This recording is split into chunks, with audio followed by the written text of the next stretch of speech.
ও দেখুন ভাই হল একদম ফুল স্পিডে ফ্যানটা ঘুরে। আপনারা দেখতে পাত্র ও যে একটা ফ্যান আমার কাছে আইয়া আজিছে, এই ফ্যানটার বেমার হইয়া থাকলো দুইটা বেয়ারিং আছে, এই দুইটা বেয়ারিং খারাপ হয়ে গেছে। আর ও যে কয়েল যে একটা দেখতে পাত্রা মানে কয়েলর যে ওয়ার থেকে লাইন যেগুলা বারইয়া যায় এই লাইনটা খারাপ হয়ে গেছে গিয়া, টোটালি 4টা লাইন খারাপ হয়ে গেছে, জ্বলি গেছে গিয়া। তো এই লাইনগুলো আমি ঠিক করবো। আর এই যে বেয়ারিং দুইটা আছে এই দুইটা বেয়ারিং চেঞ্জ করিয়া আপনারা দেখাইমু কি হিসাবে বেয়ারিংটা চেঞ্জ করতে পারা, মানে এটা আপনারা বাড়ি চাইলেও করতে পারবা, শুধুমাত্র আতিয়ারটা লাগবো। একটা বেয়ারিং খুলি লাইছি, এখন আর একটা খুলবো আমি। বেয়ারিং খুলবার লাগি ও যে সামানটা আমার কাছে আপনারা দেখতা এই সামানটা জরুরি, এটা না হইলে আবার বেয়ারিং আপনারা খুলতে পারতা না। বেয়ারিং খুলার লাগি ও দেখুন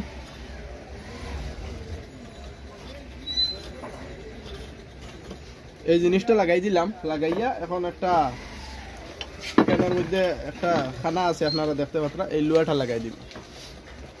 লাগাইয়া এই তলর একটা ঘুরাইতে থাকলে বেয়ারিংটা খুলে যাইব। বেয়ারিংটা হস হয়ে গেছে গিয়া বেয়ারিংটা খুলিয়া রাখি দিলাম। তো এই জিনিসটা না হইলে কিন্তু বেয়ারিংটা খোলা যাইতো না। তো এই জিনিসটা আমি রাখি দিয়েছি। এখন বেয়ারিং চেঞ্জ করবার লাগে একদম সোজা পদ্ধতি, কিন্তু বেয়ারিংটা আমি প্যাকেট থেকে ফারিমু নতুন বেয়ারিং ফারিয়াও দেখতে পাত্রা নিবো আইয়া। এই যে মার্তুল আছে, মার্তুল দিয়ে সাইড সাইডটা ডান্ডা দিলে লাগে। এখন হইয়া থাকবো আপনার কয়েলর খাম, কয়েল যে একটা খারাপ হয়েছে আর কি, কয়েলর লাইনটা আমি কানেকশনটা বার করতে লাগবো যে তামা যেগুলা থাকে এগুলার উপরে মানে একটা বার্নিশ হয় নিটারে বার্নিশ দেওয়া থাকে, এটা চাকু দিয়ে কিছু চাচা লাগবো, না হইলে আবার কানেকশনটা পাইতো না।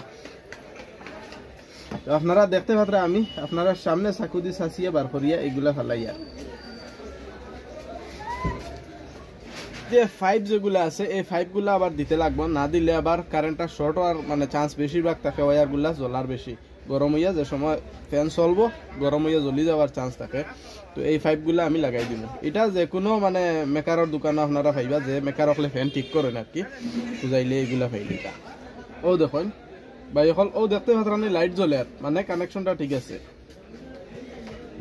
সব কানেকশন সুন্দরভাবে সহিভাবে হয়েছে। তো এখন এই যে জিনিসটা আছে এখানের মধ্যে আমি বান্ধিতে লাগবো, একটা বার করলাম এটার লগে এরকম কানেকশন করে দিব যাতে সহজে উপরে দিয়ে এটারে বার করতে পারে। তো এখন আস্তে ধীরে যদি আমি এটার ধরে টানি তাহলে উপরে দিয়ে ইয়া এই ওয়্যারগুলা বাইরে হয়ে যাবে। আপনারা দেখতে পাচ্ছেন মানে একদম সহজ, তোরা বুদ্ধি লাগাইলে এই ধরনের কাম সহজ হয়ে যায়। তো এখন আমার কাম কমপ্লিট হয়ে গেছে গিয়া, আমি এই কয়েল যে একটা আছে এই কয়েলটারে জায়গার মধ্যে বয়াইমু। ভাই এখন ও দেখতে পাচ্ছেন কয়েলটা বই গেছে গিয়া, এখন এই উপরটা লাগাই দিব, একদম সহজ।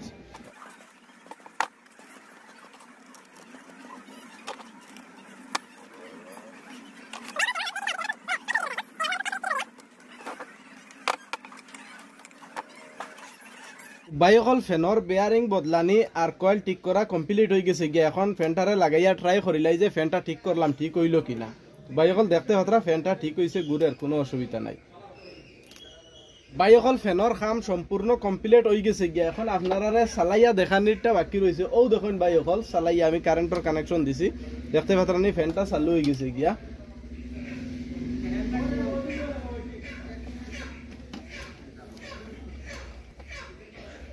ও দেখুন ভাই হল একদম ফুল স্পিডে ফ্যানটা ঘুরে। ফ্যানর বেয়ারিং বদলা বা ফ্যানর কয়েল শর্ট হইলে ঠিক করা, এই ফ্যানের মধ্যে দুইটা কাম একলগে আপনারা দেখাইছি ভাই হল। যদি ভিডিওটা পছন্দ লাগিয়ে থাকে তাহলে একটা লাইক করবা।